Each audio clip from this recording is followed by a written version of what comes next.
Je recommence. Bonjour, chers frères et sœurs dans le Seigneur. Je rends grâce au Seigneur ce matin pour vraiment ce temps qu'il a permis que je rende mon témoignage pour l'édification de son Église. D'abord, je me nomme Sylvie Daté. Je veux vraiment témoigner les bienfaits du Seigneur dans ma vie. Vraiment, je voulais témoigner ce que le Seigneur a fait dans mon foyer, dans mon couple.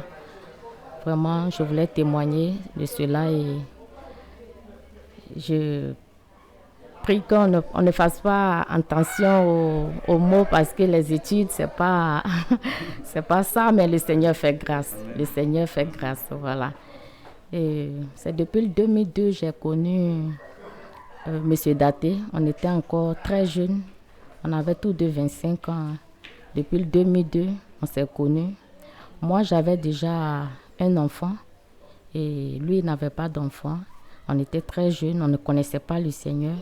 Bon, moi, je disais, en Djemé, je partais à l'église catholique. Mais bon, comme tout catholique, hein, on ne comprend pas bien les choses du Seigneur, dans les profondeurs du Seigneur.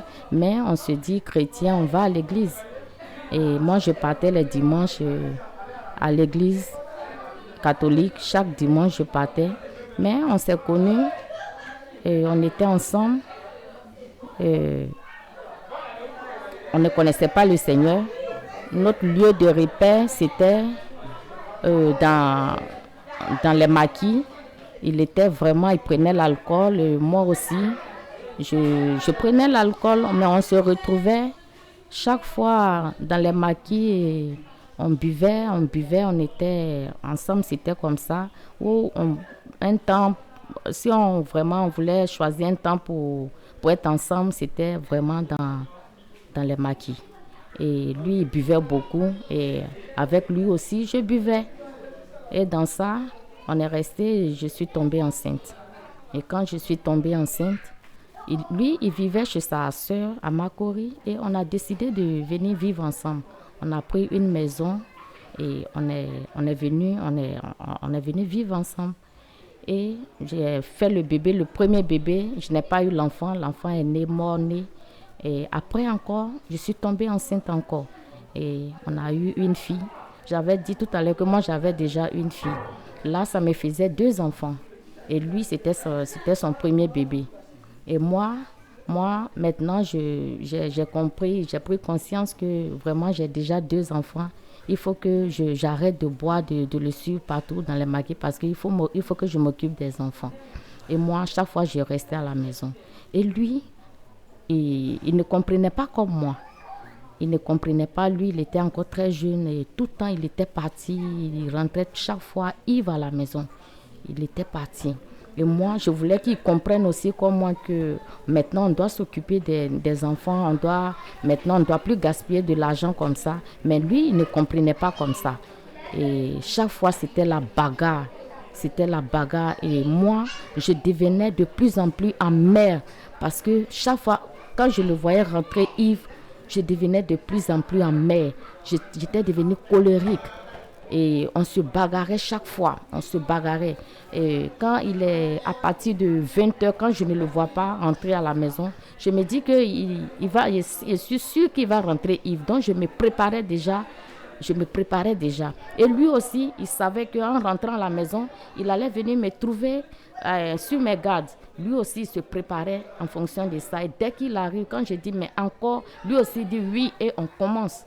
Et on commence, c'était vraiment la bagarre. Notre maison était toujours en feu. Toujours en feu. Et dans ça encore, j'ai eu encore un 3e bébé. Et les choses s'empiraient. Il buvait, l'alcool vraiment, c'était devenu très fort. Et un jour, il y a un jeune évangélique qui est entré dans la cour et directement, il s'est dirigé vers ma porte. Il est venu me trouver et il est venu m'annoncer l'évangile. Quand il est venu m'annoncer l'évangile, il m'a parlé du Seigneur. Et moi, je ne voulais pas l'écouter parce que j'étais déjà gamée que c'est maman Marie, ceux-là, quand ils viennent, c'est pour parler de maman Marie. Et moi, je ne voulais pas l'écouter. Et il est parti et le lendemain, il est revenu encore. Et quand il est venu, j'ai laissé le temps de l'écouter. Il a pris la Bible, il a vu, il m'a montré le passage des Exodes où on dit de ne pas se prosterner devant les statues. Et tout ça, vraiment, il m'a éclairé sur certaines choses qui m'a vraiment touchée, qui m'a bousculée. Et vraiment, j'ai pris la décision d'aller voir où eux ils prient. Et j'ai commencé à aller dans leur assemblée. Ce jour-là, quand je suis arrivée, vraiment, la parole que j'ai entendue, je n'avais jamais entendu cette parole-là. J'ai reçu vraiment une joie en moi et je suis rentrée chez moi à la maison avec la joie. Et quand je suis rentrée, mais quand mon mari est revenu, Yves encore, la colère a commencé. La colère a commencé et chaque fois, moi je partais, je me bagarrais avec lui, mais je continuais à partir dans cette assemblée-là. Je partais chaque fois. Et le pasteur qui était là-bas, un jour il m'a demandé, il dit madame, il m'a vu avec mes enfants. Il a dit mais ce sont tes enfants? J'ai dit oui, j'avais 3 enfants. Il m'a dit ce sont tes enfants? J'ai dit oui. Et il a dit et ton mari? Et je lui ai répondu comme ça, papa, il est à la maison, il est là-bas. Quand on lui dit de venir, il ne veut pas venir. Quand je l'invite ici, il ne veut pas venir. Donc, il est là-bas, il boit seulement. Il est tout le temps saoulé. Et j'ai parlé avec un ton. Le pasteur, il était là, il m'écoutait. Et il m'a dit ce jour-là, il m'a dit, donc il ne vient pas à l'église. J'ai dit oui. Il dit, mais c'est à cause de toi qu'il ne vient pas à l'église. C'est à cause de toi. J'ai dit, non, hein, papa, c'est pas à cause de moi. Moi, je lui dis de venir, il ne veut pas m'écouter. Il est là-bas, tout le temps, il est ivre, il ne veut pas m'écouter. Et il m'a regardé, il m'a dit non, que le dimanche prochain, je vais t'expliquer pourquoi j'ai dit que c'est à cause de toi, il ne vient pas à l'église. C'est à cause de toi, il ne donne pas sa vie au Seigneur. Et le dimanche qui a suivi, il m'a appelé et il a pris le passage de Proverbe 18, verset 22. C'est ce passage-là qu'il a pris. Celui qui a trouvé une femme a trouvé le bonheur. Et vraiment, il allait en profondeur, il m'a expliqué les choses. Comment un homme, quand il a trouvé une femme, il a trouvé le bonheur. Il m'a expliqué vraiment les choses comme il le fallait. Et moi, franchement, ça m'a renversé. Ça m'a renversé. J'ai compris là que j'étais quelque chose de précieux dans la main du Seigneur. Mais auparavant même, d'abord, quand je partais à l'église, je recevais la parole avec joie, comme le passage des 4 terrains que le Seigneur a donné. Je recevais la parole avec joie. Mais quand j'arrive à la maison, quand je vois mon mari, tout perd. Je renverse tout. Tout disparaît en moi. Et la colère est toujours là. La colère est toujours là.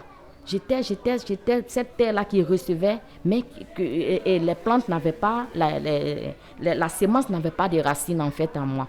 Ça n'avait pas de racines. Les choses revenaient, la colère revenait chaque fois quand je rentrais à la maison. Et ce jour-là, quand il m'a exhorté sur cette parole-là, que celui qui a trouvé une femme a trouvé le bonheur. Cette parole-là, je l'ai saisie. J'ai dit, mais on me dit qu'une femme, celui qui a trouvé une femme a trouvé le bonheur. Mais je ne suis pas réellement le bonheur de ce monsieur-là.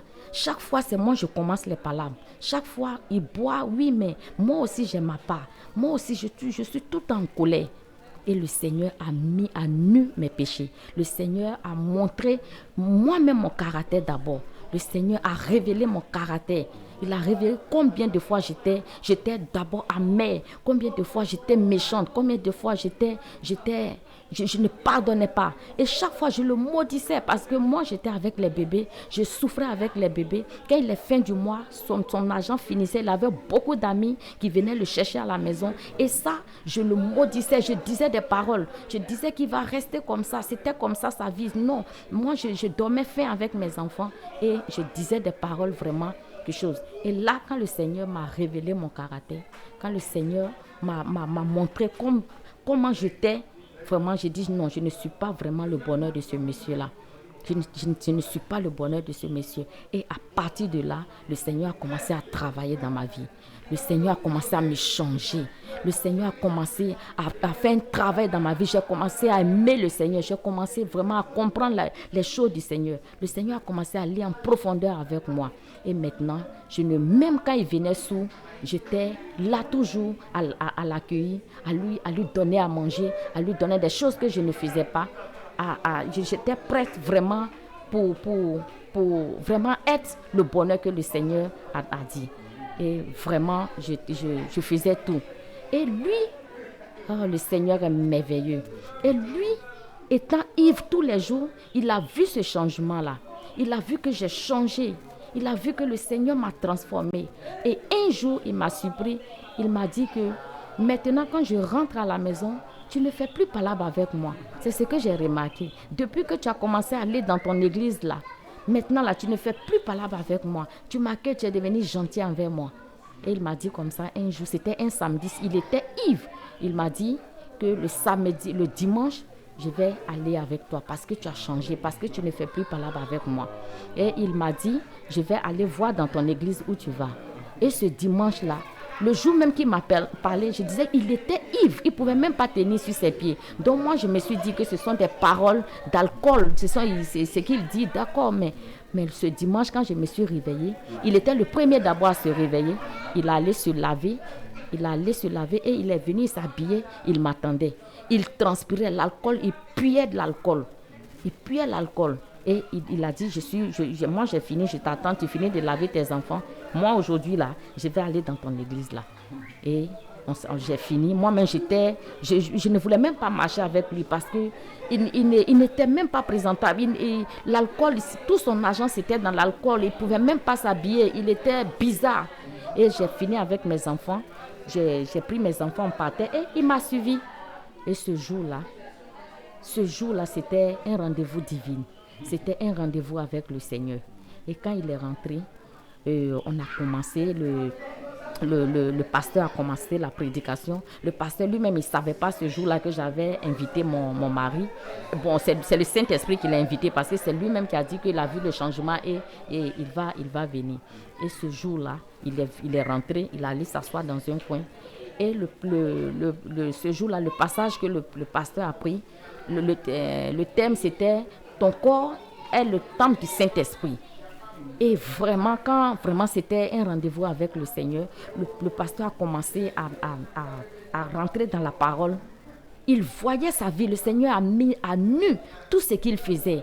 Le Seigneur a parlé comme ça. Il a dit une phrase. Il dit comment, si l'ennemi ne te tient pas captif, comment tu peux travailler chaque fin du mois et cet argent, tu mets dans l'alcool et puis tu bois et puis tu es déshonoré et puis on ne te respecte pas dans le quartier. Et il a vu, il m'a regardé, j'ai vu ce jour-là, il m'a regardé comme si c'est moi, j'avais expliqué au pasteur. Il m'a regardé, j'ai vu qu'il était en colère. Il était en colère déjà, mais à la fin de la prédication, j'ai vu qu'il est devenu doux, il était replié sur lui. Et quand on a fini, on rentrait à la maison. Il m'a appelé sur la route, il m'a dit, ma femme attends-moi. Moi, j'étais devant, il m'a appelé, il m'a dit que je pense qu'à partir de maintenant, moi, je ne vais plus toucher l'alcool. Et quand il m'a dit ça, moi, je connaissais sa vie, moi, je connaissais comment il prenait, comment il était. Et j'ai dit, toi, attends, il fait chaud, je vais aller avec mes enfants à la maison. Et il a dit comme ça que moi, je ne prends plus l'alcool. Moi, je ne touche plus à l'alcool. Et quand on est rentré à la maison, je voyais qu'il avait une joie en lui. Il a dit, je ne prends plus l'alcool. Le lendemain, il est parti au travail. Ce jour-là, il est venu un peu plus tôt.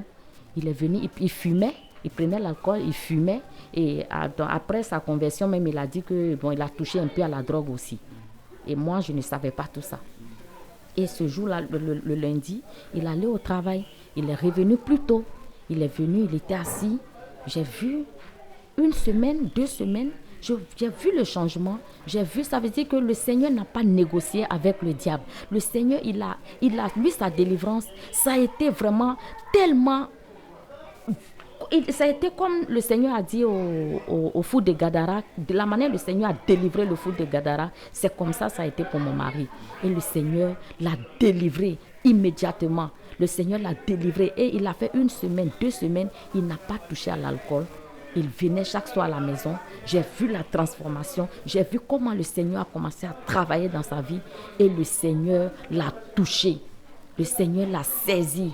Et il a commencé à fréquenter l'assemblée avec moi. J'ai vu le Seigneur l'a délivré. Et moi qui pleurais chaque jour, il est devenu une source de bénédiction pour moi.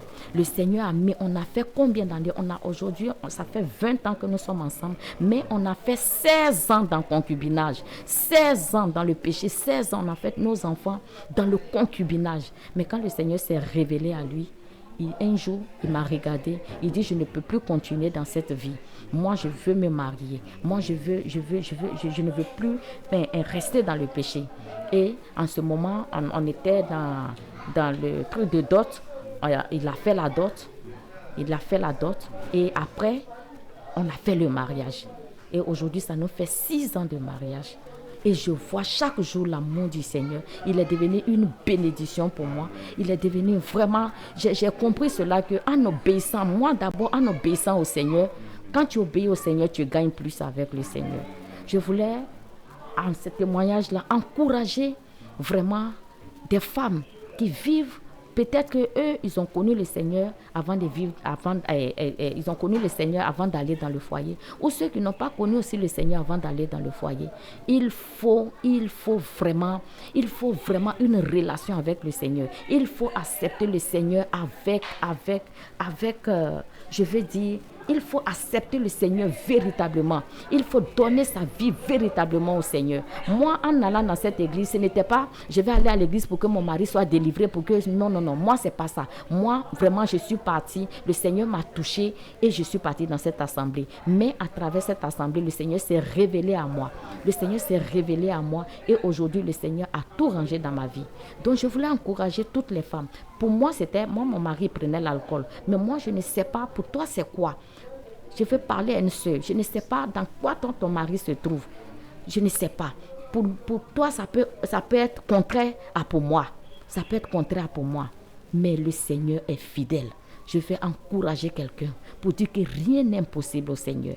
Rien n'est impossible au Seigneur. Le Seigneur a délivré mon époux. Il m'a, moi, d'abord délivré de la colère. Il m'a délivré des choses vraiment qui étaient cachées à moi. Le Seigneur a tout mis à nu. Il m'a lavé, il m'a nettoyé d'abord avant de me donner toutes ces bénédictions. Parce qu'on ne peut pas donner, comme le Seigneur a dit, on ne peut pas donner la nourriture de ses enfants aux chiens. Si tu n'es pas délivré, si tu n'as pas donné ta vie au Seigneur, si tu ne marches pas dans les principes du Seigneur, tu n'obéis pas à la voix du Seigneur, tu ne peux pas voir la gloire de Dieu. Tu ne peux pas voir sa gloire. Tu ne peux pas voir son amour. Et le Seigneur, il a fait pour moi. Il est capable de faire pour toi. Il est capable de faire pour toi. Je parle à une soeur qui pleure en ce moment, qui voit son mari se détruire chaque jour, qui voit peut-être même ses enfants même se détruire chaque jour. Rien n'est impossible au Seigneur. Rien n'est impossible au Seigneur. Donne ta vie au Seigneur. Marche dans les principes du Seigneur. Marche dans les voies du Seigneur. Tu vas voir la main de Dieu se manifester. Il dit, sans la sanctification, on ne peut même pas voir sa main. On ne peut même pas voir son œuvre dans notre vie. Le Seigneur est saint. Il veut nous voir saints. C'est pourquoi vraiment à travers ce témoignage, je voulais encourager quelqu'un qui marche avec le Seigneur, de marcher avec le Seigneur dans la vérité, de marcher avec le Seigneur en ayant confiance au Seigneur et vraiment tu vas voir la main de Dieu agir dans ta vie. Soyons bénis, soyons encouragés et que le Seigneur nous garde et nous bénisse tous. Shalom à tous. Amen.